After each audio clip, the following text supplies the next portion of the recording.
We're officially entering the completely insane phase of the 2016 election. I know it feels like we've been here for about a year now, but if you think the political theater has been crazy so far, trust me, you ain't seen nothing yet. It seems that everyone you know is starting to crack, right? I mean, you can just open up Twitter or Facebook, and every second of the day, it seems like someone is writing something crazy. Nobody has a clue as to what's going on anymore. And you don't have to take my word for that. Just turn on CNN or Fox or MSNBC and listen to the pundits who got everything wrong for the last 6 months explain how the next 6 months are going to go. These are the experts in what I have no idea. Last week, I discussed what I consider to be the biggest risk of a Trump presidency. We have a salesman doing a hell of a sales job, but we really don't know what kind of product we're going to end up with in the end. As some of you pointed out, the notion of not knowing how someone will act once in office is actually no different than with most politicians. They pretty much all will say anything to get elected and then do whatever they can to stay in power. Ironically, this endless loop of promises made and broken by politicians who just want to stay in office is exactly what has led to the rise of Donald Trump. People are sick of the status quo and are willing to turn to a reality TV host as their savior. Some of you pointed out if my question of whether Trump would even believe in our 3 branches of government was legit. Many presidents have done plenty via executive action, effectively circumventing Congress. And usually, like in the case of Barack Obama, they're against using executive actions until they're in office themselves. Of course, presidents shouldn't get all the blame for executive actions. It's not as if this Congress has been eager to get anything done with the president. Regardless of who's to blame, though, the average person sees usurping of power and Washington gridlock. In their minds, is a regular politician going to get our country out of that pattern? No, but an over-the-top businessman might. While we can parse out why Trump has risen, the fact is he is here, and all of us have to acknowledge there is a political movement brewing on the horizon. It may not be the one you like, but trying to silence Trump supporters by blocking roads to rallies or by labeling all his supporters racist isn't going to stop his rise. Actually, it's just going to make his support that much stronger. This is why I always talk about the battle of ideas on this show. And it's not only why I talk about them, it's why I invite guests from all over the political map to share in their views. And guess what? Yeah, sometimes they say things that I don't agree with, but I don't shout them down. The only way we can ever make progress is by hearing others. This should be the #1 principle of being a progressive, but these days it's not even on their top 10 list. If you hate Trump, if you think his comments about Muslims are horrible, if you think his border wall is terrible, and you think his general disposition is disgusting, then use your speech to promote a candidate with better ideas. If you like Bernie, then help Bernie get the vote out. If you like Hillary, then tell your friends why. If you like Ted Cruz, well, then you're the only one, but good for you. The point is, we've never needed a battle of ideas more in this country than we do right now, and we shouldn't be afraid to have it. But here's the scary part. A battle of ideas means actually hearing people out. So yes, you can use your free speech to protest Trump or anyone else. That's as American as it gets. But big goddamn deal if you're offended. Suck it up and move on like you should have learned in 4th grade. Do you think the people who blocked the road to the Trump rally changed the mind of one person that they stopped from getting there? No, they actually did the complete opposite because they didn't have a battle of ideas. They had a battle of Mad Max Fury Road on a highway in Arizona. My guest this week is the infamous, notorious, and always outspoken Milo Yiannopoulos. Milo is a provocateur whose rise to stardom in some ways mirrors Trump's, which might explain his support for the Donald. Milo is using all the tools of the internet to spread his message against the authoritarians. Not only does he always get a reaction, but he's paid the price, losing his blue Twitter verification check and being protested at several universities on his current college tour. He's sort of a micro-Trump in that he uses the media to fuel his ascent to stardom. While I have many differences of opinion with Milo, we find ourselves as allies in the war on free speech and against ideologies that would silence us both. There is way more that unites us as a people and as a country than the media will ever tell us. Decency, respect, and humanity just aren't very clickable. Riots, protests, and violence will always be the lead story, thus fueling the fire of intolerance. That's why I said you ain't seen nothing yet. We could end up with a contested convention for the Republicans, a superdelegate revolt by the Democrats, a sudden third-party candidate, or who knows what else. The important thing is that we learn to respect one another while this insane process unfolds around us. If our leaders aren't going to be great, then it's time for us to do some leading ourselves. Milo Yiannopoulos is a senior staff editor for Breitbart News, a speaker, and has been named the ultimate troll by the Fusion Network. Milo Yiannopoulos, welcome back to the show. Thank you so much for having me. Am I the first person to come back? You are the second, well, maybe the third or the fourth. I know you want to be first at everything. I generally am. In fact, it's better than that. I'm normally way ahead of my time. In fact, I'm normally so early at everything that people think I'm crazy until 6 months later. I used to have a guy that I wrote comedy with who used to always say, Dave, we're so ahead of the curve, we're behind it. So maybe that's where... Maybe that's me. Maybe that's where you are. That's why I'm so unpopular. I don't know. Yeah. No, we've had a couple repeat guests, but in a way, you're sort of the most important. Not that I have to inflate your ego because I know you like that, but a tremendous amount of stuff has happened since we had you on. So you were on, I think it was the middle of October. Mm-hmm. So we're 5 or 6 months away from that, right? Show's going great, by the way. Thank you. Love it. And a lot has happened in this space that we exist, this cultural libertarian space. So we got a lot to get to, but let's start with what's happening today. So this morning, there was this terror attack in Brussels at the airport and at a train station over there. It's still unfolding. So right now we're taping this. It's Tuesday afternoon here in Los Angeles, so some stuff obviously will change. Why don't you just give me your initial thoughts on what's going on? Well, this is sort of what liberalism has welcomed into Europe. This is the excuse-making that's been made for radical Islam, which has prevented us from fighting this problem by people who lie about the source of these people, the news stations who refuse to accept that these attacks have anything to do with Islam, the people who won't even use the word Muslim before it happens. This is preventing us from fixing the problem. This is preventing people from taking adequate security precautions, looking after themselves. Europe now, welcoming in millions of people from alien cultures, whilst the establishment refuses to accept that these people's belief systems are just dramatically incompatible with our own. And, the regular citizenry is being lied to and lied about constantly, all the time by the media on this stuff. We have a population that is not able to protect itself, that is not adequately informed about the risks, the dangers of radical Islam. And the problem in Europe is that this stuff is now happening everywhere. No one is safe anywhere in Europe. It's happened in Paris, it's happened in London, it's happened in Brussels. No one is safe from this stuff. And what do our politicians leap to the airways to say? I really want to make it clear this has nothing to do with Islam. Well, it does. Yeah. It does. And as a gay man, I'm terrified by the prospect of mass Muslim immigration into Europe. It's one of the reasons I spend so much time in America now. I don't want to be there anymore. Yeah, so let's back up a little bit. It's interesting that your initial response to that is to talk about our reaction to it rather than the ideology. Because nothing surprises me about this. You're not denying the ideology, you're obviously Nothing surprises me about this. Why are we surprised that Muslims are blowing things up? That's what they do. I don't care about that. It's horrific for the people who are on the receiving end of this terrorist stuff, but is anybody surprised that ISIS blew something up? No. Right. So I'm gonna save you a little of internet hate. You do make the distinction between the nominal Muslim person, the average person that's a Muslim that doesn't take their religion seriously. You don't need to do me that favor. No, I don't care too much for that distinction. It is not extremists. It's not radical Islamists. It's not the people the security services are worried about that that are the problem. It is the silent majority of Muslims who do nothing in this situation, have no peace movement, no resistance to their own extreme elements, just like the progressive left in the West.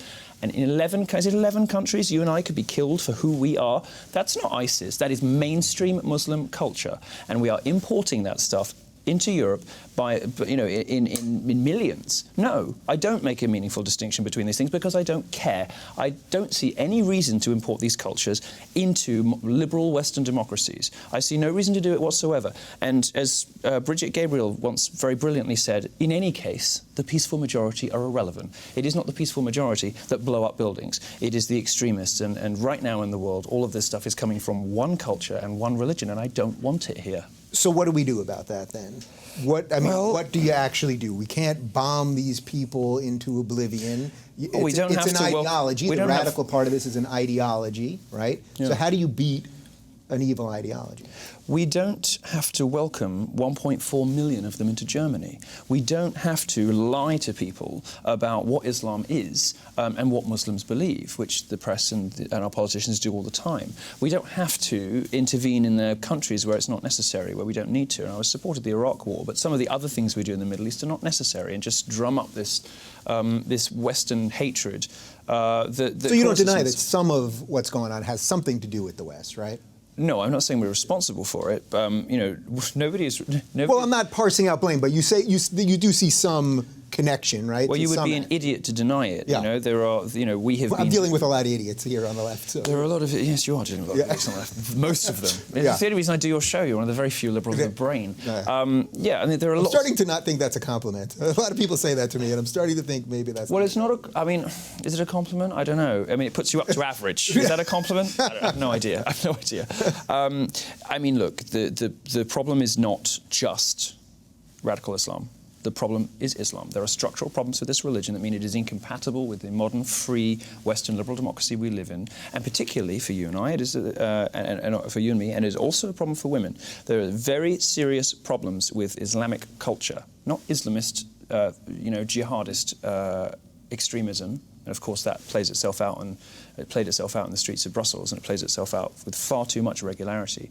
But with Islam, there is a problem, and nobody wants to talk about it. And what you tried to do earlier to save me from myself, I don't want it, because now I respect that. I don't want it because I've got to the point where I'm thinking, look, the West that Islam hates so much is what has given us gay rights. It has provided, for women, it's given women the vote. It has ended slavery, which is, not the case everywhere in the world. It has given gay people and women all of the rights we now enjoy. There is effective blanket equality in the West for all of these people. Yeah, and every other minority, too. Exactly. Importing Muslims is going to turn the clock back. And this is what you talk about when you coin and popularize this phrase, regressive left, which came from this show, right? But you don't go far enough. What does a regressive left mean? It means it's going to take us backwards into an era of hatred and bigotry. Well, the left seems to want to import Muslims by their millions into all of our countries. That's a regressive consequence, and it's not just terrorism. So what do you think is going on with these people? I know many of these people very well. I've worked with a lot of these people. Why do you hang out with these losers? I don't anymore. Weird, I don't sickos. anymore, but this ideology... Judge a man by his friends, Yeah.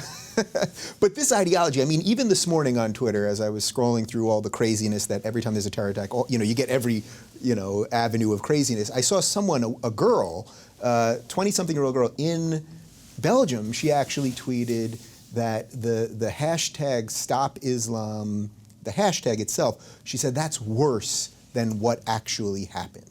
I mean, I'm not kidding. I mean, no, I know, but you I see this every retweeted time. It got thousands. You see this every time. The left believes that words have power they don't have, right? They think that you can stop somebody from being homophobic by banning the word gay from the playground. They think that you can end racism by banning the N-word. They think that if you shape language and control culture, that you can stamp out bigotry. Well, that's not how it works. The point of a civilized society, the point of etiquette and the point of negotiating the world, around us and negotiating with other people, is to live with one another despite our prejudices and despite our differences. Mm-hmm. The purpose of a civilized society ought to be to enable everybody to live together in harmony, which is why I hate what the gay lobby does when it bullies and ridicules Christians.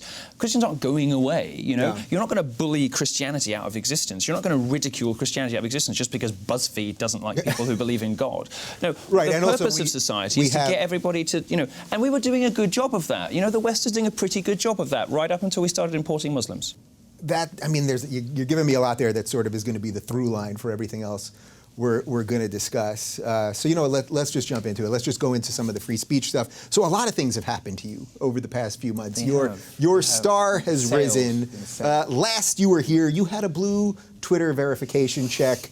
You do not have it anymore. You are, as far as I know, the only public person to have their blue verification check. For those that don't know what it means, I mean, it basically means you are who you are. So that if you're a celebrity or you're a politician, identity verification. Yeah, it's just saying you are who you are. That's it, right? But you had yours removed. Yes. I don't think there's been any other case of that happening, and it clearly was a punitive measure. So just real quick, though, I just want people to understand, we're not doing this to be so insider, my little Twitter account got whatever, no, but there's a bigger issue. It matters because Twitter is using using a mechanism to protect public figures like us from impersonation. And also there are privilege concerns. When somebody's speaking to me in my role as a journalist, they have an expectation of privacy and of legal privilege. Yeah. Now people are DMing people with my name on Twitter, giving personal information about their lives. That exposes Twitter to liability too, by the way. There's there's a reason why it's a good idea to have public figures verified, but they used it as an ideological weapon.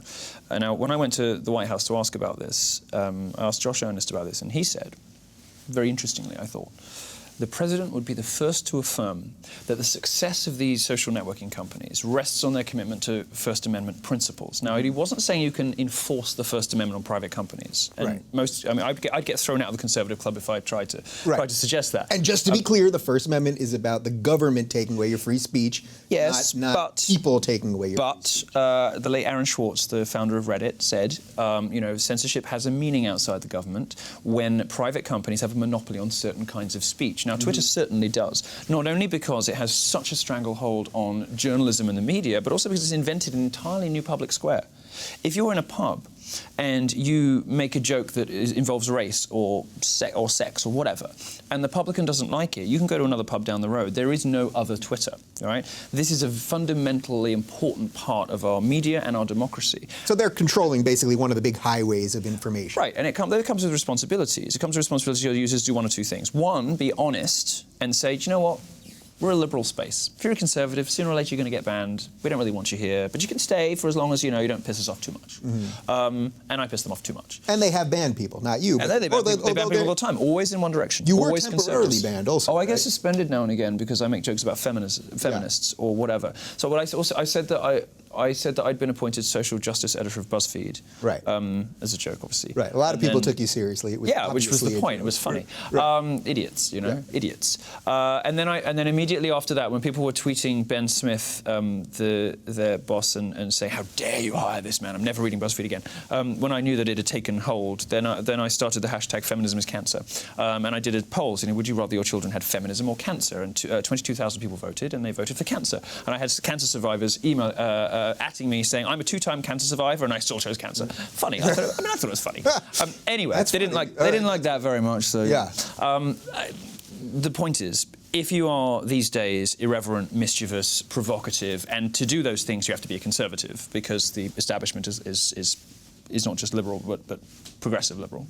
If you want to be punk these days, you want to be cool and dissident and mischievous, you have to be conservative. And if you are that on Twitter, sooner or later you're going to lose your account. Now, they should be honest about that, or they should enforce free speech, and not this weird definition of free speech that Jack Dorsey seems to have, the CEO of Twitter. Yeah. He seems to think that it's a sort of freedom from rather than freedom to. So free speech on Twitter means freedom from conservatives. Freedom from different points of view. And it plays into the safe space and trigger warning culture that I know that you and your listeners know more than enough about already. It's freedom from ever having to be exposed to anything that might make you feel uncomfortable. Well, that's not what freedom of speech is. He needs to stop lying to users that Twitter is, the free speech wing of the free speech party. Yeah. It's very clear. If you go off reservation on most of these social networks, you're going to be punished. And Facebook too, by the way, is teaming up with Angela Merkel in Germany. I think everybody knows this now. Yeah. To censor perfectly reasonable mainstream discussion from citizens who are concerned about mass immigration into their country, about millions of people coming into their country, about the rape epidemics, about all sorts of awful things that are happening to young German girls. Facebook won't let you talk about it. Just to prove that this is true and that you're not making this up, I've had two instances. Make things up. Yeah, but I have 2 instances where I have a decent connection at Facebook. Yeah. And I've had 2 instances. One where my former guest, Faisal Saeed Al-Muhtar, who's been here twice, who is from Iraq, a refugee from Iraq, who is now living in the West and fights for Western values. His page got banned because people didn't like that he was speaking out against Islamism. And then I had a group of atheist Muslims that their page got banned as if it was hate speech. So what you're saying, I just want people to understand that it's actually real. You're not just... They do it. No, they do it to everybody, and they don't even care now about violating their own sacred tenets. This identitarian, nonsense where you're sort of in a protected class from, as far as liberals are concerned, if you're a woman or if you're gay, if you're black, whatever. Yeah. Now there are universities there are university students who are no platforming black transsexuals because they get invited by Jews. This stuff has become insane. Literally happened last week. And they don't mind. They don't mind if you're gay or if you're brown-skinned or whatever, what they will not tolerate is diversity of opinion. You know, the diversity of skin color has gone out the window now. If you want to cry victim, if you want to pretend you're an oppressed class, you'll get all sorts of plaudits from the left. You'll get all sorts of rewards. They don't care so much about that, however. What they really don't want, what they are terrified of, because they can't fight it with facts, is libertarian and conservative points of view. And that freedom from ever being challenged on anything, that freedom from ever having to encounter something with which you might disagree, or something that might make you feel uncomfortable, or something that might ridicule you, is the definition of freedom that has taken hold on the left in America today, and it is poisonous. It is, it is entirely antithetical to democracy, to the free and open exchange of ideas, to classical liberalism, to intellectual inquiry. So that's what it is, though. Really, that classical liberalism has really been pushed aside. That's where nobody believes in it anymore. That nobody really understands. Nobody even knows that it exists, I think. Well, certainly not in the universities I speak at. I mean, I'm on my tour at the moment of universities, and the thing that has amazed me is the extent to which the faculties at these universities don't just refuse to expose their students to different points of view. They don't just ridicule conservative points of view. They don't even know about them. It's been for a while fairly well known that the #1 textbook, economics textbook, in this country, in America, on set lists is Karl Marx, right? And say what you want about it. It's kind of a conservative talking point. But it's becoming increasingly clear, especially at liberal arts colleges that don't have any sort of federal regulations about, what the sorts of things, the government doesn't get involved in what they teach. In these liberal arts colleges, the professors don't even know alternative points of view, let alone teach their students. When I go to these colleges and I suggest that perhaps you don't have to give 75% of your earnings away to the government for them to spend it on feminist dance therapy. Perhaps, perhaps this wage gap stuff isn't real after all. Some of the students look at me with like slack-jawed horror, shock, surprise. It's like a revelation to them. The fact that somebody might come and actually ask for evidence-based policy and evidence-based beliefs, rather than this sort of bizarre ideology that they're being fed at the moment, which is only really flourishing because of the safe space culture and the trigger warning culture, because it can never be interrogated, because it can never be challenged, because it can never be, nobody is allowed to say, well, what about this? You're suggesting that women get paid, blah, blah, blah. What about this? Like, the economics don't say this. By Milo showing up to a college and saying a couple things, I've never heard you incite violence, right? I've never heard you call to hurt anyone directly. No. You're saying things, you're even admitting, I think it's clear that you're admitting that you do sometimes go over the line of what you even think is proper, sort of, to just elicit a response from people. Well, I don't see anything that isn't true, but I'll certainly use provocative language. I don't, I'll go up and I'll make black dick jokes and I'll do all that kind of stuff because I'm pretty sure we're still allowed to make jokes in this country. Because it's fun, Yeah. Well, you say that, but for now. You say that, but Chris Rock, Seinfeld, all these comedians, and you understand this. Yeah. Comedians like gay people. We spoke about this in the last time I was here. Are sort of canaries in the coal mine with this stuff. They understand the threats to creative freedom before everybody else. And no, you can't make jokes in this country anymore. You can't make this joke. You cannot make innocent jokes in this country anymore without running serious risk of professional damage and social censure. And if you are a public figure making a joke about anything to do with race or gender or anything, you are at risk. You're at risk from one of these mobs coming after you. It's so funny because I'm obviously as big of a free speech proponent as could possibly exist, and I think sometimes that I'm tweeting something and I'm thinking, man, if someone looks back on this in 10 years, if this leftist ideology keeps taking root, worse, then I'm going to be thrown in jail in 10 years. They're going to go, because there'll be a law passed and say, well, 10 years ago you tweeted that this and that. Well, I prefer to take a more courageous approach to it, and the proper response to outrage culture is to be outrageous, right? I prefer to double down. If somebody says that they find something offensive, I will tell a joke twice as bad. Yeah. Because words don't hurt you. Yeah.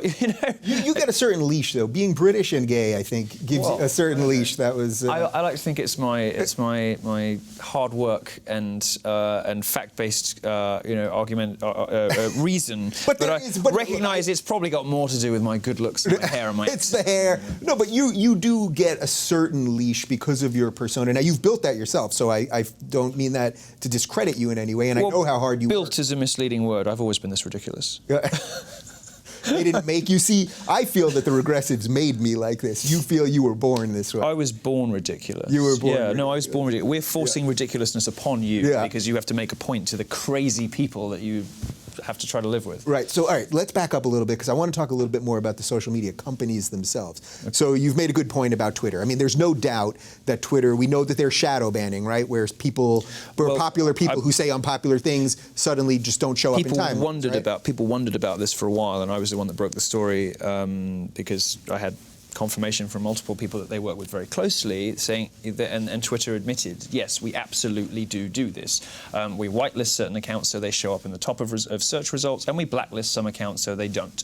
And you know, this is not in question. It's not a conspiracy theory. Many things on Twitter feel a bit like conspiracy theories. Yeah. Oh, they've banned another hashtag, and sometimes they might have done, and sometimes they definitely didn't, and who knows? I'm pretty sure they're fiddling around with the regressive left hashtag. They are fiddling around with it. There's no question whatsoever, because they have admitted to sources that have come to us that we've published as a result. You know, they've admitted that they actively manipulate their network in order to favour people they like, and often it's their business partners, but it's also people that they like ideologically. So that really is 1984 kind of stuff. For what we can have in 2016, this type of manipulating what people are talking about. They're perfectly entitled to do it. They just need to stop lying about it. Right. They're perfectly entitled to do it. If they want to run their network like that, fine. The business will collapse. The Conservatives will all leave, and most Liberals actually also want to win on the merits. They don't want the game to be rigged, right? I mean, I like to think most Liberals are nice, decent, honest people who would like to win on the merits. I mean, I think most are. I haven't seen much evidence of that in the last 10 years. Well, it's only because we've been hijacked. I really am a firm. I mean, I see what's happening. You haven't been hijacked. You see that. I have so many friends like this, and you're all idiots. It's very clear the movement has left you behind. There's no space for free speech on the left, and not just this bit of the left, most of the left. You are in a tiny slice on the left of people who still care about reason, rigour, fact, scrutiny, and free speech, and there is no place for you on the left anymore, so you need to come over and you need to just give in. Give in. I understand this. I didn't know you were going to do the sell job today. You're doing the full sell job? I understand this whole, like, I'm a liberal who believes in free speech thing is good marketing, but give it up.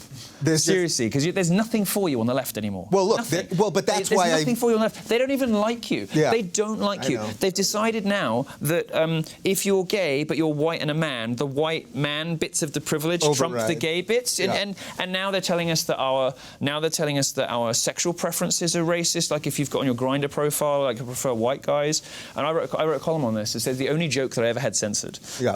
My employers are wonderful, so supportive and brilliant. They let me write whatever the hell I want. But this is the one that they said, "Oh, are you sure you want to do that?" I said, "Well, my Grindr profile says blacks only. Is that racist?" Although, of course, I wouldn't put blacks only because that might put some people off. I'll do words that create the same effect. You know, like don't contact me if you're under 7 inches and you know who your dad is. So that was the only joke. The only joke. Yeah. But they're now policing our sexuality. You know, and they're saying like, you know, that you straight white gay men. Well, it's the straight white bit that's the problem. The white gay men, and it's difficult to keep up with it. It's a lot. It's a lot. It's a lot. So that's sort of what I see with the problem with this ideology. I know you're going to work this for the next hour. You're going to be working. But what I see the problem is that there's never an end to it. So they sort of used gays to get a little more power, and now they're done with. Well, you've now. And that's what you're saying, right? Well, you've now realised that what we discussed in our last show, you were completely wrong, and I was completely right when I said that you were part of the problem, that you had bought out into this sort of domestication of homosexuals. The Liberals just want to plonk you down in gay areas. Where do you live? You live in a gay area, don't you? Of course you do. You know, plonk you down with your dog and your husband and, you know, your nice domestic life, and now they've got you. You'll be a Democrat voter forever. You know, it's easy. Like they can move on to the next group, and they've just got you in the bag. And the whole point we talked about last time about sort of dissident gay culture, about the most exciting people being the free thinkers, I think you're now starting to realise I was right, which is lovely, very gratifying for me, wonderful. Well, I realised that the left. Look, it was 6 months ahead again. Yeah. Well, look, I realize without question that the left has lost its mind. As to the point that it's a slice like this, I do think that the fight that my side of this on the left is starting to wake up in big numbers. So I don't think we all have to somehow defect to you guys just yet as much as you'd like. Well, you say you guys. I mean, I'm not a Republican. I mean, I'm British for a start. I can't even vote here. I mean, Right. I'm a daddy supporter, but yeah, we're going to get to your daddy. I call Trump daddy. Everybody knows this now. So just wrapping up the social media stuff and free speech related to these companies.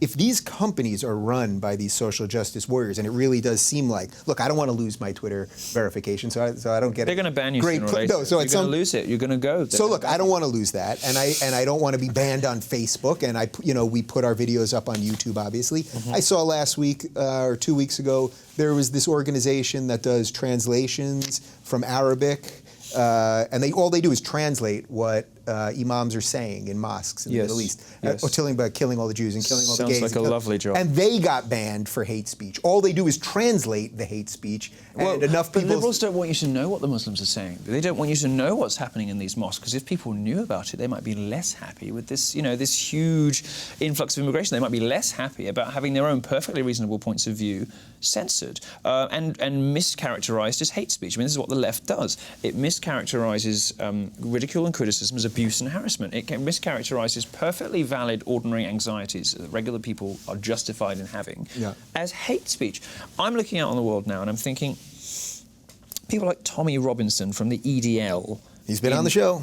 Right, and I'm thinking, there were some things he said in the 90s and whatever it was, okay, fine, too much. And the violence is obviously unacceptable. But I'm listening to him now, and people are like, oh, Tommy Robinson, is racist, bigot. I'm listening to him now. I can't find anything to disagree with. I can't find anything to disagree with in the speech when he went at Oxford University, mapped out his life and how he saw his community changing and how he saw the police either hamstrung or actively lying about it, the government lying about it, the media lying about it. All this stuff is now playing out on social media, and the scary thing about these companies is that they are totally they are in lockstep with government. Facebook, Germany, lockstep, with Merkel. Yeah, isn't there video of Zuckerberg? Yeah, there's and a Merkel recording talking? of Merkel and Zuckerberg. Yeah. Twitter here, lockstep. They have meetings all day, every day with this, with the government officials at lockstep on this stuff. I don't know what they're going to do when Daddy gets into the White House, but no, it's terrifying. I should tell people when you say Daddy, you're talking Trump. Just for the people that don't know all your lingo just yet, you're referring to Trump. We'll get to. I'm referring to the God Emperor. To Trump in just a second. The God Emperor and his incoming Trumpenreich. So I've realized if I accomplish nothing else with you while sitting here, I want you. We've accomplished nothing so far. We've made nothing happen so far. But I want you to at least make the different distinction between when you talk about the left and leftists versus liberals. I don't see those. No, I don't want to make that distinction. So you just think I'm just the outlier of this situation, but I know you are. Yeah, I know I'm the outlier. BuzzFeed has 50 million viewers. They're not, whatever the hell numbers they have this week. So if someone, these people don't come from nowhere. That's what the left is. That's the left. So that's the left. You but I wouldn't call them liberals. You don't belong there anymore. But I wouldn't call those people liberals anymore. But I guess that's it's a quirk of linguistic history that the American left is called the liberal movement because they don't believe in liberalism. They're not classical liberals. But I'm sorry, arguing over words like the left likes to do is not going to change the fact that the entire left side of the American political spectrum has gone mad. And if you just can't, in good conscience, vote Democrat.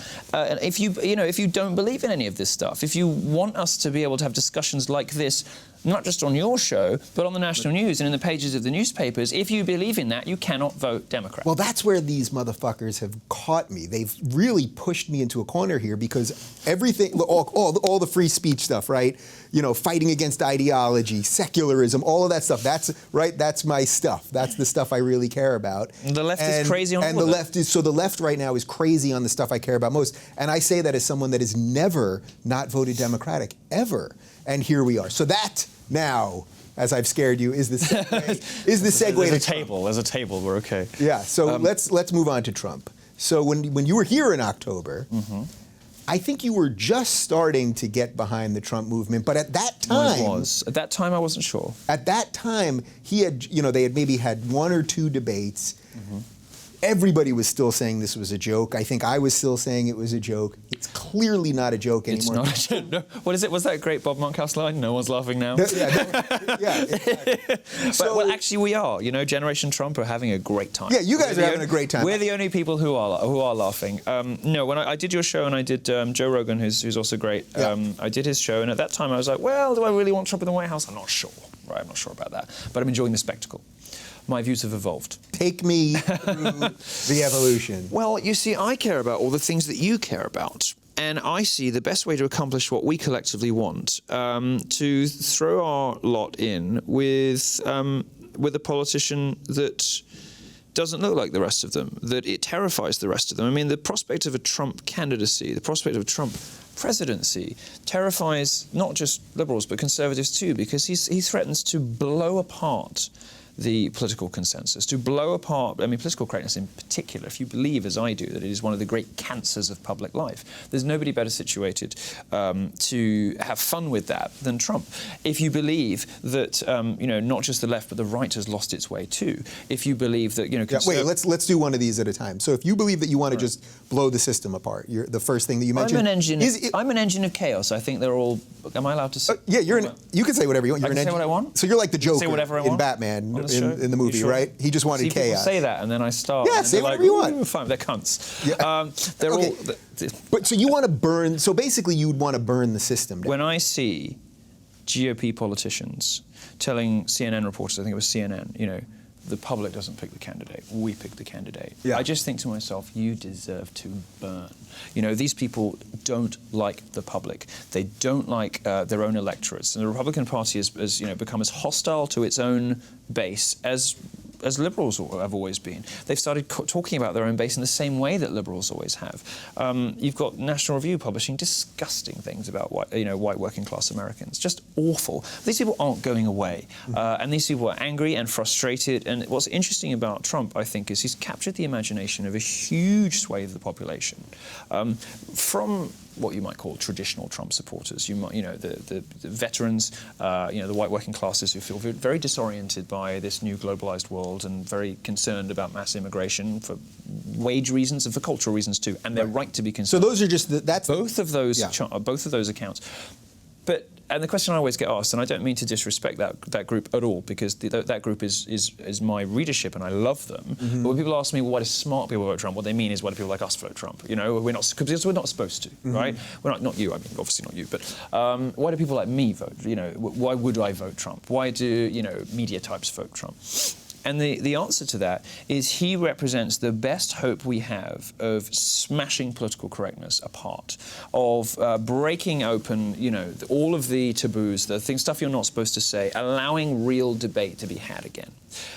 Today, it is impossible in America to have an honest discussion about the wage gap, about the, you know, whether or not men and women get paid different amounts of money. We won't get into that today, but. Well, we can use radical Islam as a more relevant example. You right? can't have an honest discussion. You would lose your job, or you wouldn't get invited back. You'll never get a column at a national newspaper. The Overton window is so narrow and pushed so far to the left that something big has to happen. A big, tumultuous event needs to happen. And I believe that event is a Trump presidency, because I think it will destroy the Republican Party. They will never win another election, which is what I want. And I think the same thing will happen on the left, too, with, you know, the Sanders-Hillary kind of tearing apart. Oh, it's coming on the left. I have no doubt. What I want, and I think this might be what you want, what I want is a sort of new political realignment on libertarian authoritarian lines rather than left and right. And I want a new consensus to emerge of disaffected liberals, classical liberals, you know, dissident minorities like gays, you know, small state conservatives, libertarians, people who basically want to be left alone. People who believe that government should have some limited functions, but our culture should not be policed. Our language should not be policed. We should be able to do, be, say, think, and act exactly as we please. Now, I believe there is a majority in this country who would get behind that sort of cultural insurgency. And this election is the first election in American history that is being fought not on foreign policy and not on economics. It's being fought culturally. It has been excited. It has been stirred up by a cultural figure, by a reality TV star, by you know, an American icon. Yeah. I've come around to believe that actually having Trump in the White House would be wonderful. And if he finds himself in the White House and isn't able to achieve very much, aside, I mean, Daddy's going to build a wall, and Daddy's going to fix trade, and that's going to happen. If then things start locking up because he's got a non-compliant, left and right in all of the various machinery of government, I don't see that as a particularly bad thing. One of the best presidents in history was Coolidge. Why? Because he did absolutely nothing. Having like a Coolidge with bluster would be no bad thing. And all of the criticisms that are normally levelled at Trump, all of the stuff that people say is clownish and he's populist, I don't see those things as intrinsically anti-presidential. I mean, in fact, presidential material is very much in the eye of the beholder, and clearly there are enough Americans who do believe that Trump is presidential. What's really exciting about Trump is that he is, in the same way that we are, I think, and I definitely am, Trump is a direct creation of the progressive left.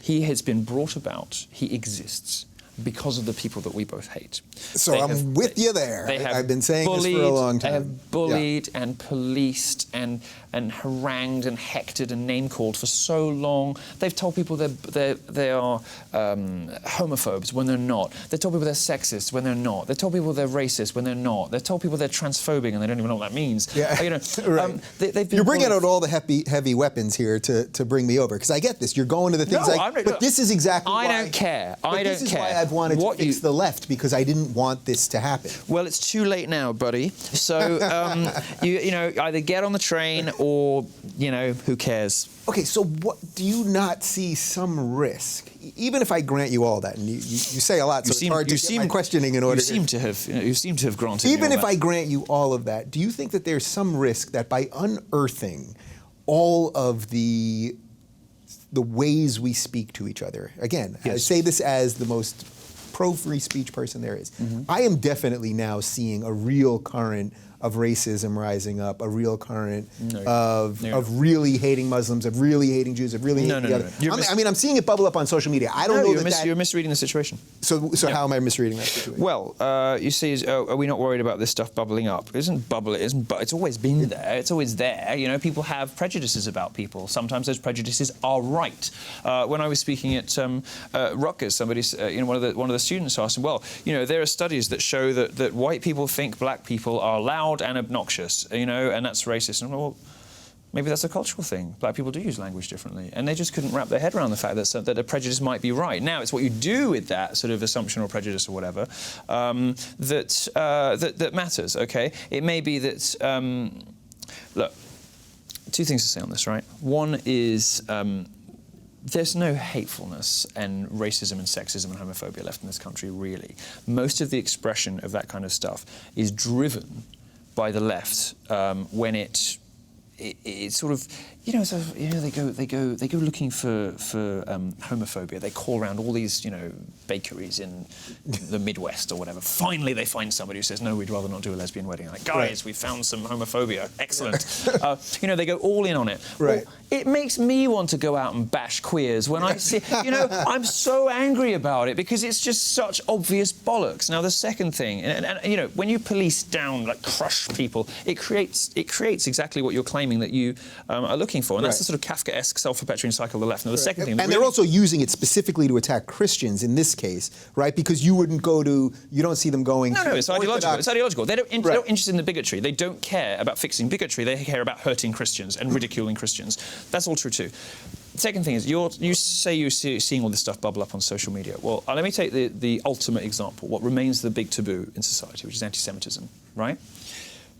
Most of the generation Trump, the alt-right people, the people who like me, they're not anti-Semites. They don't care about Jews. They may have some assumptions about Jews. They may have some prejudice about Jews, like the Jews run everything. Well, we do. The Jews run all the banks. Well, we do. The Jews run the media. Well, we do. They're right about all that stuff. Now, what you do with that is the issue. But the reason they go on about I don't even know where to start with that, so just go. We do. It's a fact. This is not in debate. It's a statistical fact. Jews run most of the banks. Jews completely dominate the media, vastly disproportionately represented in all of these professions. That's just a fact. It's not anti-Semitic to point out out statistics. But you seem to have you've missed what you agree with me on feminism. Like, it's not sexist to point out statistics. I'm suggesting to you, it's not anti-Semitic to point out that these things are true. Now, the anti-Semitism on the internet, which is really important, and I want people to understand this because nobody seems to. When Jonah Goldberg of National Review or whatever is bombarded by these memes of whatever it is, and anti-Semitic, take a hike, and all this kind of stuff, it's not because there is a gigantic outpouring, a spontaneous outpouring of anti-Semitism from 22-year-olds in this country. What it is that it's a mischievous, dissident, trolley generation who do it because it gets a reaction, right? That's been the case for young people for generations. It's just that now they have access to things that really get under people's skin, and internet scale economics and viral dynamics. Right. And they can get to people in positions of power, and people in positions of power keep biting, and they keep taking the bait. Look. That sort of explains. This is what I said at the beginning of the show, that you're sort of a micro-Trump to me, because your rise has been. I know you want to think you're bigger than Trump, but you're not. No. Look, everybody's daddy to somebody, right? I'm very happy for Trump to be my daddy, and I'll be daddy to everybody else. But basically, what you're saying is that they're just using the tools to get people angry, and then it causes another reaction, and then there's another reaction, and that is what brought Trump around. It's trolling, and this is a direct response to the language policing. It's a direct response to people being told they can't say things. What you've got to remember about the millennial generation, and my fans run as young. I get emails from 13-year-olds, right? These people don't know what the Holocaust was. They don't know. They don't have any living relatives who were in it. They, in many cases, don't even really remember 9/11. They haven't lived through these big traumatic events in world history. They're just trolling, and they've recognised that, saying stuff about Jews gets on the nerves of journalists, and you can get it's like, I've seen that guy on Fox News, he's on the TV, and I just tweeted him this stupid Jew meme, and look at him, he's going fucking, he's so triggered, right. And you know what, it's fun. It's funny. I find it funny, because once you recognise that it's not really about the Jew thing, it's about trolling and provocation, and that's the thing that they've identified works really well, you begin to, when you look at it, it starts to make more sense. You're like, yeah, of course, yeah. Racism in this country? I mean, there is no KKK. What is it, like a few thousand members left that we're constantly told white supremacy is a problem? There are no white supremacists. There are no white nationalists. They're not in the media. They're not in politics. They're nowhere. They have no purchase whatsoever, no influence, nothing. If there is a racially supremacist movement, it's Black Lives Matter, and it's very well funded, and it's massive, and it gets fawning coverage from the media. There's no white supremacist movement in this country. And what Trump supporters primarily are reacting to is being lied to and lied about for decades by the establishment. And for me, Trump is a very necessary correction to that. He is part of the cultural libertarian movement that you and I think, both would identify with. I would say he is the ultimate icon of that movement. So basically, you think that nobody else could do this. So I'm with you on a lot of this, because we do meet in that cultural libertarian space, and I get the language stuff, and I get what you're saying about the anti-Semitism and all of that stuff. I really do. I understand that, and that's why I never attack people. I try not to fight with these people when they're attacking me on Twitter or whatever. All they're trying to do is get rise out of you. They don't care about the subject because it's some 17-year-old kid, right? And the left uses this 17-year-old kid trolling on the internet as evidence that there's some uprising of anti-Semitism. Are they nuts? Right. Well, the left doesn't do it with anti-Semitism because they're okay with that. They're fine with that, but they'll do it with everything else. Right. Okay. They certainly do it with the anti-feminism stuff. They suggest that there is this epidemic of misogyny, and they just find a random tweet, and they find all these tweets from young boys, and see the young girls are congratulated and applauded and encouraged to be hateful toward men. Right? When they can get involved in kill all white men hashtags, masculinity so fragile, I bathe in male tears. You see teenage girls doing this stuff, and it's hateful and it's horrible, and they're going to be alone and miserable forever because feminists have ruined them, right? When men do anything remotely similar, they will come in for the most appalling censure. They get suspended from school. This is why girls tweet under their own names very often, partly because many of them are being trained into being cry bullies. They're being trained into being, into putting provocations out there and then squealing, victimhood. The girls are being taught the victimhood and grievance culture is the way to get what you want if you have no talent. They're being trained, into all of this stuff. Boys, on the other hand, very often are anonymous. They like Poll on, they like 4chan. They like all of these places where they can go let off steam and get all that boisterousness out of their systems, which is a perfectly normal, healthy thing to do. This is where they would also play video games and get some of that aggression out, Exactly, and not and then they call each other faggot and whatever. I mean, can you imagine what a career I could have made out of being offended by the word faggot? Yeah. I'm just like, no. I wrote a column saying I want faggot, gay, and queer to be in common usage. That's how you take the power away from these words, if you believe they have power. Yeah. Not banning them, elevating them up into these these taboos. So I wrote this column. I said, look, I want gay to be restored to its real, to its prestige meaning. It should, the real meaning of gay is like crap, rubbish, shit, lame, Hillary supporting, immigrant loving. That's what gay means. When somebody, I mean, it's not in the dictionary yet, but I'm sure they're getting around to it. Yeah. This is what I want gay to mean. When somebody says something stupid, I want you to be able to say that's gay, or stop being a faggot. It doesn't mean anything. Well, these people aren't homophobes. They do it because it gets to you. And if there are any journalists watching this, please just learn this lesson. Well, it does show you how pervasive the ideology is, this controlling ideology, because I see even now when I'm with just some of my gay friends who are supposed to be the most over-the-top and not politically correct and actually they've become the most politically correct. The left has done this. This goes to what I was saying earlier, that in a way this ideology, what it wants is not you, because it doesn't want you as the individual, it wants you as the collective. And then once it wants you as the collective, it wants you as the identity, as the identity, right? So you're black, or you're gay, or you're a tranny, and it wants to put you in that bucket and tell you what you're supposed to believe about things and tell you how to get what you want, even if you're not prepared to work and you have no skills, because you can just pretend to be offended about things and you'll get on TV. They want you as a bucket, and gay men have fallen for this hook, line, and sinker. They're really fucked up. But fortunately, there is an awakening in the gay community. There is something happening, and there is something happening among gay people. And I've noticed it at dinner parties, and I've noticed it on social media. There's something happening with gays. They're beginning to recognise the left is not their friend. They're beginning to rediscover the virtues. When we were talking in the last show, and I said, one of the great things about gay life is you can be outrageous and different, and you can topple out of a club on a Monday afternoon, like drugged off your face, and with a cock in every orifice. You can do whatever you want. And it's that bit of gay life that creates all of the artists and inventors and geniuses. Is why we're so overrepresented in all the people that shove society forward, right? That's the kind of gay life that I like. That's the kind of gay life that I celebrate. That's the kind of gay culture I think is valuable. And gay people are starting to rediscover this because they're starting to realise the left is not their friend, that feminists don't have their interests at heart, that in fact they're fundamentally hostile to many of the things that make being gay great. Right. So for these guys, for gays, lesbians, whatever, when they see the left defending Islamism and they go, wait a minute, I could be that person. These people want to throw us off roofs and put us on cranes in 11 countries. Yeah. Like, what are you doing? And for some reason, guilty leftists feel the need to defend this idea. Idiots, yes. Well, so let's look at the ideology. How can you support this? How can you support this? I mean, what they want is for us to. They expect us to believe that above gay people, above women, above blacks. I mean, the blacks is the worst thing, right? I mean, they actually, there's one group of people in this country who have genuine grievances, to whom something is still owed, and that's the black community, right? There is a legacy from slavery. I don't happen to believe that Black Lives Matter is the answer, because I think it's hateful and divisive, and the only real result of Black Lives Matter is black cities in flames. Yeah. Wait, let's not gloss over that, because I think people are going to try to gloss over what you just said. You're saying that the black community does have legitimate grievances. Of course it does. They were brought here by and large as slaves. Of course it does. And then the system was working against them. Would anybody ever suggest otherwise? Well, I think a lot of people would say, if you're against Black Lives Matter, you're against Nobody's done more for the black community than me. Yeah.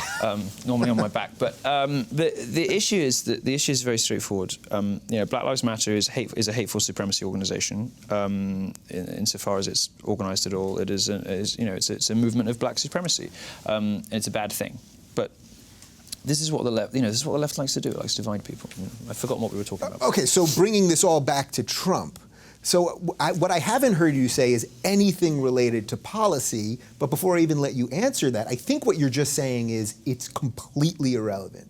That's what you're saying, that this movement has nothing to do. It's not a political movement in that there's nobody to take Trump's place after, right? If Trump became president via all of this stuff, all of this cultural stuff, he's creating president after. He's creating it's you, you're VP. No, well, he's creating a cultural movement. I want to be press secretary. I want to be press secretary. You would be a good press secretary. I'd be a fantastic. I'd back you. Can you imagine? I'd back you. Daddy doesn't feel like answering your questions today. I'm going shopping. Put your comments in the box. See you later. But what you're talking about is a cultural revolution, not a political revolution. So that's interesting because Bernie, who's talking a lot about flip the system and our system's corrupt and money in politics, the same thing, he's talking about a political revolution. And basically you're saying, forget that, that's a waste of time. Because he's an idiot and he's 20 years out of date. That would have worked before when people were upset about, economics, upset about foreign policy and politics. And it would have worked 10 years ago with the Iraq War. Now this war is cultural. There's a cultural war, and there's only one candidate for president fighting this war culturally, and it's Trump. He doesn't care too much whether he is occasionally inconsistent on policy because he understands that nobody else does either. And he's very strong. So that's a sad thing? No, that's sad. I'm sad about that. No, because I studied politics. Sad over here. Why did you study politics? God. Look, he's made two very clear statements. One is that he wants to build a wall, and that's emblematic of what he believes about immigration and and illegal immigration in particular. They can come over, as he says, but they've got to come over legally. Which in and of itself isn't racist, right? I'm willing What's racist about that? Well, people keep yelling racist. Not even another race. Mexicans aren't another race. They're white, aren't they? Yeah. Well, are they white, Hispanic? Because you Americans have this sort of Hispanic We're very thing. confused. I'd have to get my chart out. You try to invent divisions between people so that anything anyone says about anyone can somehow be called racist. I mean, Hispanics are white, aren't they? I'll bring the chart next time. I don't want to get bogged down. This is a you thing, not a me thing. You people make these rules up. We just have to live in it, live in your world. Yeah. I mean, no, of course it's not racist. What he's saying is that there is, and in fact, of course, his concerns about immigration benefit the black community more than anybody else, because when new Hispanic immigrants come in, it's black wages they depress, not primarily necessarily white wages. By the way, Barack Obama said something to that effect when he was running for president the first time. Yes, he's done so much for the black community. I mean, racial harmony in America now, it's such a lovely thing. 8 years of Obama. Don't we all just love each other after 8 years of Obama?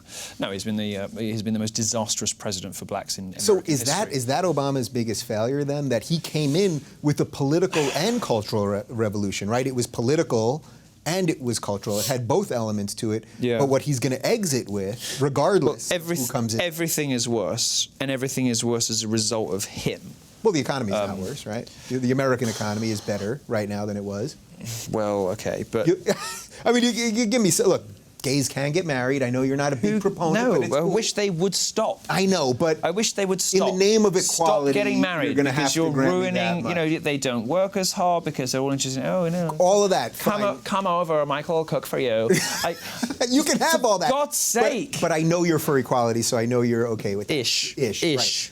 But, so is that really his failure, that when he leaves this thing after 8 years, what could be ushered in after, and not that it's purely his fault, but what could be ushered in after is going to be a complete flip of the system?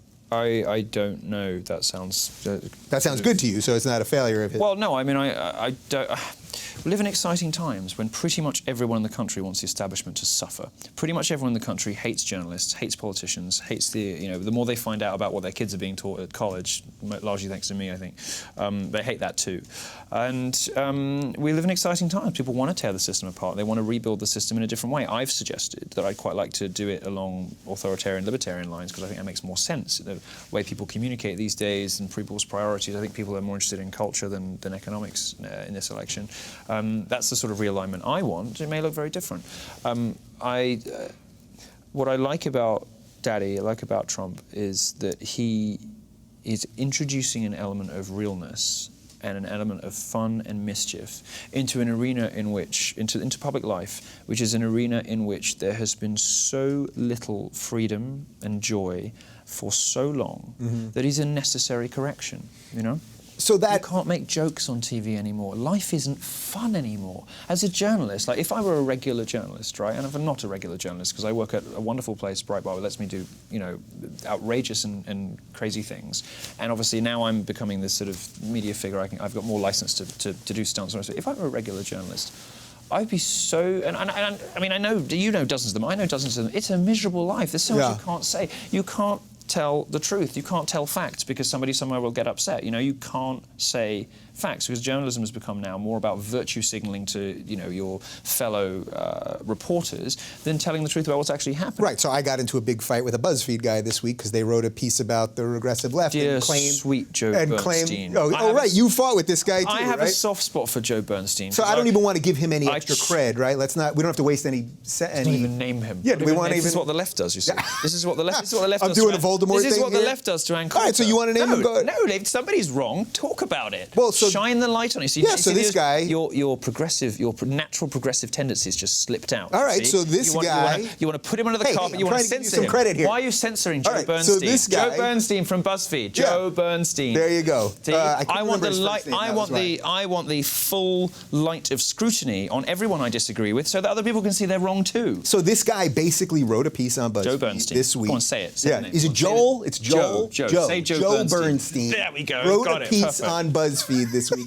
You know, you once called me a cultural librarian. Yes, I did, because you're a pussy. Because you're a pussy. I'm just not that angry. Did you like that? Did you like that right. coinage? Because I'm a cultural libertarian, and because he's never got the balls to say what he really means. It's not about balls. I called him a cultural librarian. I thought it was great. All right. Yeah. Well, you just went straight back to the fucking reference section. All right. So Joe Bernstein from BuzzFeed. On BuzzFeed.com, basically saying that Majid Nawaz and Sam Harris and a few others, Bill Maher, created this regressive left thing, but really what the regressive left thing is about is about alt-right hate, and those are the people that have made it a thing where I know, and every instance of it on Twitter and everywhere else is because of the few people that are left on the left, like myself, who have tried to make it into something. Now, again, that sounds like insider baseball stuff, but it's no. But it gets to your point. He's wrong about that, but he wrote a piece about me that was wrong too. What I did, so you are like, don't mention his name. What I did instead was I challenged him to debate me. I said, debate me. I'll give you $5,000. Rock up, 1 hour, debate me. You're wrong. Prove it. Prove your case. Yeah.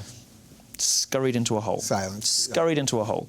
It actually went up to 6,500. Now, to be fair to Joe Bernstein of BuzzFeed, it's at Bernstein on Twitter. There you go. Okay, see, I tossed yourself. There we go. See, to be fair to him, since then we've worked together, and on pieces he's broken some news for me, and he's been very fair and very reasonable. But he was wrong about that and refused to debate because he knew he couldn't defend his arguments. The same thing I think applies with you too. I don't think he would be able to defend his position on that piece, which was obviously garbage. Well, I tweeted at him. They all got hundreds and thousands of responses to him, and he ignored all of it, of course. Yeah, and I don't think he'd show up to debate you either, but you should. If you'll lend me the $5,000, well, I won't need it because I'd win the debate, so. Guess it wouldn't be a no, you can't have any money. But it goes. All right, but it goes to the. I feel like Shapiro now. Why do we talk about money with your guests? Was it on your show that you asked him how much he was worth, how much he earned, or something like that? Well, I wanted him as a one percenter to tell people how much he earned. I didn't want a number. I said I. Did he give you a number? I have no. He didn't. He didn't. But he said he's in the over 400K, I guess, situation. So what? Yeah. Who isn't? Yeah. Go ahead. Really? Yeah, not in the. I should write to Larry. I know it's. I got to talk to Larry King. I'll make a note of that. All right. So all of this stuff. So Trump, you're laying out a decent case of putting all this stuff together. Mm-hmm. But let's talk quickly about the pushback from the establishment, because I think that's an underreported piece about this. That the establishment has tried very hard to push back on this, and they're rolling out Mitt Romney, who lost. Yeah. The guy who lost last time is supposed to be the savior, right? Dumb. You roll out, dumb. Lindsey Graham goes from failed candidate, he endorses another failed candidate, like they just roll out the same guys. And then if you watch the debates, and I've watched 90% of them, Trump systematically, whether you agree with him or not, systematically destroys these people. I mean, he embarrassed Jeb Bush. Actually, it's worse than that. He unsystematically destroys these people. I mean, he seems to have no particularly consistent approach to destroying them. He just rocks up, cracks a few jokes, and tells it how it is. It's actually unsystematic, which is even more of an indictment on the establishment, how dumb they are, how stupid they are. They think we're idiots. They think we're idiots. So do you think if the establishment had found someone that basically knew who he was, had decent conservative principles. So it's not, I guess the closest to that could have possibly been Jeb, but the Bush name was so damaging. No, He was also a terrible candidate. No, he's a classic cuck. Yeah, as we say on the internet. So cuck, why don't you define cuck? Because I see this popping up all the time. Well, so I like this word, and all the rest of the conservative media don't, because they know it describes them. And it is, well, so I know that you probably don't watch any pornography anymore, because since you've been with your partner for so long, you get into probably my personal life. barely have sex anymore. Here. More like a lesbian. Go ahead. Just sexless. Sexless. I'm asking you about cuck. Well, I'm about to talk about porn. That's what I'm asking. Okay. So if you were a porn viewer, yes. I'm not particularly a porn viewer. Yeah. If you were a porn viewer, he didn't like that, did he? If you were we're sure to double down on that one. Yeah. If you were a porn viewer, you may be familiar with the genre of porn in which sort of white husband watches his wife get rammed by a large black man. Now, it's not always a large black man, it's sometimes others, whatever, and this is cucking, this is cuckoldry, from Shakespeare, and I think Chaucer too, where it wasn't anything to do with race. I don't think it's specifically to do with race, it's just sort of become a bit of a porn genre as well. But anyway, the idea is it's people who have sold out and are enjoying watching their wife, their country, their people that they're supposed to look after, whether it's readers in the case of journalists or it's constituents in the case of politicians, getting fucked by some scary external force, whether it's radical Islam or mass immigration or whatever. Now, it's metaphoric, it's a metaphor, and it's a perfectly good and perfectly fun, vibrant sort of metaphor. I quite like it, and I use it myself. I think it's fun, and it's very it's vivid. Of course, conservatives now, the conservative establishment, which has basically gone along with all of the tenets of the left, and now looks to the left for approval. Is it okay? Can I say this? Is this racist? Is this sexist? The right-wing establishment is so terrified of being seen as racist that they sort of distance themselves from this word in case there are any sort of racial connotations whatsoever. Oh no, we can't go. Anyway, Jeb is a perfect example of this. He's somebody who is weak, there's no sense with Jeb Bush. There was never any sense, and I feel a bit sorry he's gone now, because he seemed a kind of nice guy, but there's no sense that he would ever stick up for his country. And the one thing you can't say about Trump is that he wouldn't stick up for America. Now, you may disagree with some of his prescriptions, but he clearly loves the country. He clearly wants America to be great again. Now, that's a very provocative slogan, make America great again. The again has the again. Right, it implies that something was lost. Right, there's a big and shocking claim in there, one that politicians don't normally make, that the country is not great. In fact, it's the sort of thing you normally hear from liberals, if we're honest. Obama clearly doesn't like this country very much. But you don't normally hear it from conservatives. Now, there's something very exciting going on with that, right? With this candidate, it's something very exciting on that terrifies the establishment. But what I've realised, which I think is really interesting, is that Trump has illustrated that the concerns of the elites, the concerns of the establishment, the concerns of journalists and politicians and the people who run our lives are so alien from what ordinary people care about that they can't even argue against him and it resonate with the public. I mean, let's take, for example, something that you and I both care about, the First Amendment, free speech, freedom of the press. Trump has repeatedly suggested that he would like to, in some way, curtail the full freedoms of the press. He would like... Yeah, just this week with the Washington Post editorial. He would like to make it more... I think what he's saying is he wants to strengthen defamation law, right? Bad news, particularly for you, even more than me, right? Is it? Because I don't lie about people. I might say funny names sometimes, I might ridicule people, but I don't lie about them like the liberal press does every day. And the conservative press is just as bad, frankly. They're all terrible. I don't libel people. I don't make up facts about people. Why would I worry about that? I mean, let's look at it from an electoral point of view, right? The public... My head just went through the list of all my liberal friends that lie constantly publicly, and all of them that would suffer from this. So. Yeah, right, exactly. But I wouldn't. Yeah, I've never. Rolodex just. I say the most appalling things about people, but they're true. And I've never been sued. Milo Yiannopoulos, have never been sued. I mean, you would imagine I'd be in court every week. No, I don't get sued. Also, because there's a difference between satire. Joking about. No, but I get my facts right. Yeah. There are people who are in court every week, and it's Gawker, because they are so completely unethical. I mean, so that's why the right felt that the Gawker thing with Hogan. I know we're jumping all over the place. That's why the right we enjoyed that. The right really loved it, but I saw it as a huge victory too, because we have places like Gawker that are literally trying to destroy lives. It's enough. It's enough. And they out private citizens. Yeah. Anyway, so I mean, look. That'll probably get overturned on appeal, And it's probably better that we don't have an anti-free speech precedent of quite that nature, because who knows what kinds of sex tapes might be in the public interest in future. Two things is, Pinellas County, Florida juries don't set legal precedent, and it's going to get overturned. Right, so it'll be appealed. And anyway, we'll see. Yeah. On the Trump thing, when he says that the press are the bad guys, most people agree with him. And this is what the press doesn't understand, because they genuinely believe that they are like some sort of like warriors for truth and justice. They're not. They're the bad guys. The media in this country, there's been a systemic industry-wide failure to tell the truth in this country. Well, that's the normal situation under which the government steps in. That's what we do when it's oil. That's what we do when it's some other kind of industry. When there is a system-wide failure in an industry, banking, for instance, the government steps in. And, there's no reason why the First Amendment should insulate you from the consequences of your actions if you go out and deliberately, mendaciously, knowingly lie about people. And the key word is knowingly. If you knowingly... Now, the libel standard in this country... Slippery slope, though, right? Well, I would say this is a guy who gets offended by Megyn Kelly every other day. God only knows what he wanted to her. I think she's a hell of a lot more triggered by him than he is by her. Well, that may be, but he's on his way to becoming the most powerful man on earth, and she's just a reporter. So I get what you're saying, that if she's telling the truth, then fine. But what I would say is telling the truth, it's a slippery thing when you have the most offended... this guy who loves giving offense, but at the same time is incredibly thin-skinned. I don't think he's putting in libel laws. He's not thin-skinned. I know the president can't do that. He's not thin-skinned at all. He is playing a very smart game where he is illustrating the absurdities of of offense taking and offense culture. The thing is, you've got to understand about Trump. He didn't become a billionaire by accident. He's one of the smartest people in the country. He's so clever.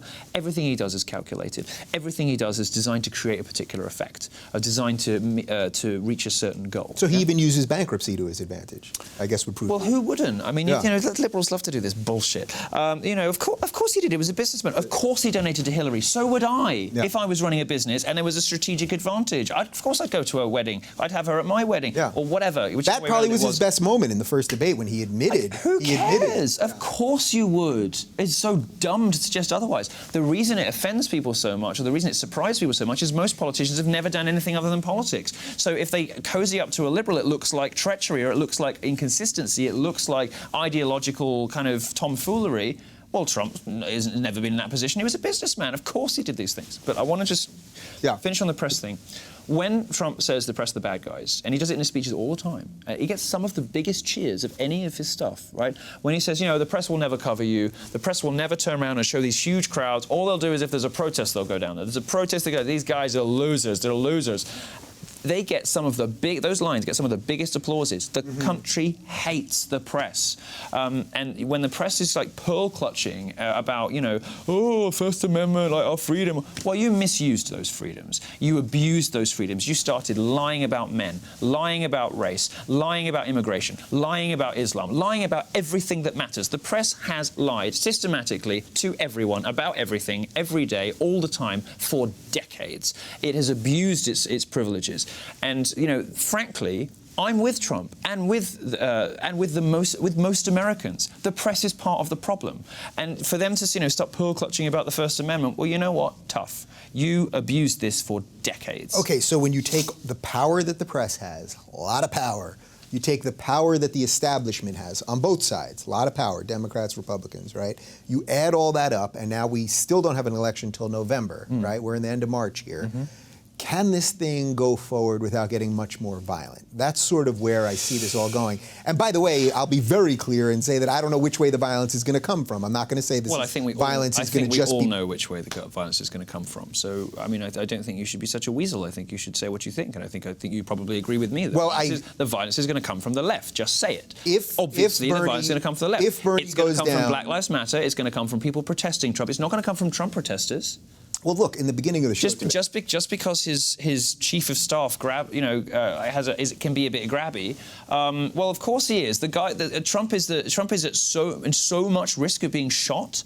Unlike anybody else, if there's somebody that's going to get assassinated in this country, it's Trump. Is it any wonder that people close to him are a little bit cautious? I don't want to get too much into that because it involves other people I used to work with. But if there's going to be violence on the streets, it is not going to come from Trump. It'll be the Bernie people. I get that, and that's not what. And that's ironic. I tweeted the other day, I like Bernie more than I like his supporters, which is really how I feel. Because yes, I do agree. If he goes out, there will have been Yeah, I know, you're right. But I just, as a human, I think he's a decent human being, whether I agree with his policies or not. Why? Somebody who makes excuses I'll for chalk that one raises up up to some of the worst regimes in the world. Somebody who wants to institute socialism, which will make poor people poorer. Somebody who wants to, somebody who believes in the lies that feminist activists tell about men. We don't have to make this about him now. No. I mean, don't just throw this stuff out. Do you really mean that?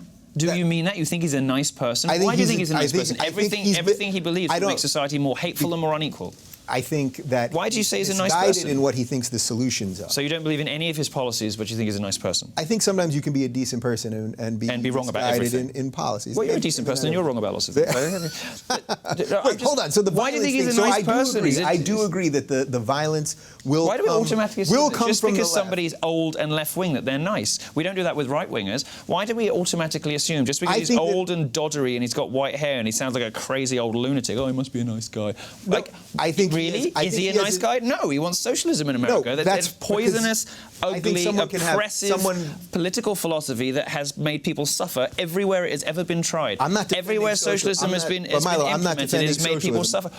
Why do people think Bernie Sanders is nice? I don't get it. I think he Why? Why do they think? What has he ever done to indicate that he's a decent, nice human being? I think the idea. I've never seen anything. Underpinnings of the ideas that he talks about of trying to make things more equal and trying to change the system, which is the exact same stuff. The feeling stuff, in other words. The feeling stuff. But that's you like the feeling stuff. Wait, but you're telling me that the Trump revolution is a cultural revolution that has a little something to do with a feeling, right? But I don't want to get totally sidetracked on that. It's not. It's not a feeling? It's not about feelings. Well, it has something to do with feelings. You're telling me all these people, and I'm agreeing with you on that. No, cultural libertarianism is not about feelings. Cultural libertarianism is a response to feelings over facts. In fact, the defining characteristic of cultural libertarianism is rigorous adherence to evidence-based policymaking and evidence-based beliefs, and a rigorous insistence on classical liberalism. It's got very little to do with feelings. It's got a lot to do with fun, because it's often dressed up in a mischievous package. But cultural libertarianism is a reaction against the feelings-based arguments of the left. The feelings-based arguments of the left, as perfectly identified by Bernie Sanders. Bernie Sanders is the apotheosis of everything you hate, but you still feel the need to call him a nice guy because he's old. All right, so without getting into a Bernie offshoot here, we're probably a little late for that. I will grant you that if Bernie goes down and the narrative just continues, yes, it will be his people, I think, that will be violent, right? Now, the media then will try to blame it on the Trump people. And that doesn't mean that there are no Trump people that are violent, because there are. Even conservatives are blaming it on Trump. I mean, was it Cruz goes on TV the next, after whatever, saying Trump is responsible for the violence? Are they insane? Okay, do they not realize why people are voting for this guy? They're voting for this guy because you lie like that. It's astonishing. Okay, anyway, so at the top of the show, what I mentioned was that just this week, Trump was giving a speech in Arizona, and these protesters blocked the road. These are not people, they think they're doing something good, or they're doing something to stop Trump, but all they're doing some of them. is... The rest are just taking a paycheck from... whatever it is, but they think that they're stopping Trump somehow, or stopping him from being heard, or going to stop his movement, but I think all they're doing is strengthening him, because they need to have the battle of ideas, because then people turn on the TV, look what these people are doing. The more these guys protest Daddy, the more they show up and they're violent. It's just like my talks at colleges, you know, these feminists smear blood on themselves. I saw the video. And block all the stuff. Everybody saw the video. You know, everybody saw it and everybody thought the same thing. God, Milo must have a point. That's what they thought. And everybody thinks the same thing when, you know, when these protesters show up for Trump, and they are the hateful, angry, violent, divisive people, and everybody there for Trump is like laughing. They're all in their hats, making America great again. But it's not everybody. You'll grant me that, right? It's not everybody. I saw a guy who was screaming at some people go back to Auschwitz. You see some people go back to Africa. I mean, but yes, every political movement. The media has cherry-picked a few from this side versus a few from that side. This is not. You know. I'm just saying it's not everybody. I'm not giving the media any great leash here. No, fine. Well, I mean, okay, I'm sure there are some supporters of Trump who are distasteful people, like there are supporters of Hillary. Sure. I think pretty much anyone who supports Hillary at this point is distasteful. You know, I think pretty much anyone who supports Sanders is, you know, just needs to read a book. You know, needs to be educated, needs to reach puberty. I don't know. But the thing is about Trump supporters, in my experience, vast majority of them, whether they fall into the various buckets of Trump supporter, whether it's the huge support he has in the black community for all sorts of obvious reasons, because he's a very aspirational, American dream kind of candidate. My colleague at Breitbart, Sunny Johnson, she says, I love him because when I see Trump and he's got his name on the building and he's got a name on a plane, I want that. I There's want like that. a bling element to it. Yeah, it's not just that. Some people are offended by that kind of generalization, but. Oh, fine there. I said something that I thought you'd be, oh my God, he said bling, and now no. Oh, that was a bit much. No, I mean, maybe that's why they like me. No, what I mean is, that he's a very classic aspirational candidate for Black Americans. Also loved by the gay community, huge gay icon. There's a piece coming out in Mike, I think, and another in Vice soon. I've given interviews for both of these places on why so many gay people love Trump. I think it's obvious. But the two big groups, which are kind of like well-educated, sort of what I call Generation Trump, the internet trolley, some alt-righty, cultural libertarian sort of Trump supporters, who by and large are the best people in the world. They're so funny and interesting and smart and brilliant, and I love them. And the other group, which are also some of the best people in the world, the white working class the people, the white who are rightly worried about the direction the country is taking. The company. See, soon it'll be a company. There we go. That was the Freudian slip I was looking for the entire time. Oh, you got me. You got me. It took an hour, but you got me. Yeah. See, fascism comes with a smile and bleach blonde hair. Yeah, I'm going to start calling it the firm. We got to fix the firm. Basically, you're saying that these two groups... The Queen calls royal family the firm, I think, in England. Does she? Yeah. So these two groups coming together, it will just have...